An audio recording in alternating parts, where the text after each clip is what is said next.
ออกไม้อาจารย์พาไปนั่นอาจารย์ใหญ่พาไปถามเรื่องผลงานของการสิเป็นอะไร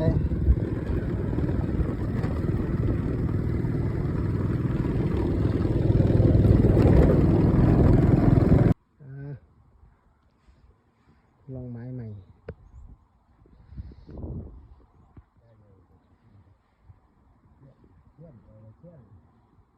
ไปมีสภาพที่ดีเนาะเด็ดเข้ากัน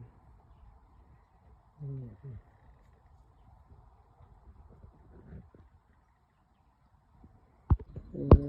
มาเซ่มาเดียวลมแห้งเจอสูตรนี่แล้วลงถุงเลยบันส้ม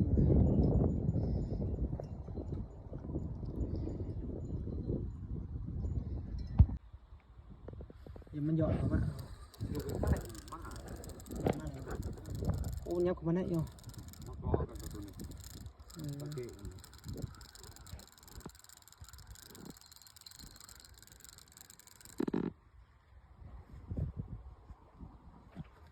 นี่จะเพิ่นนี่เด้อมากิน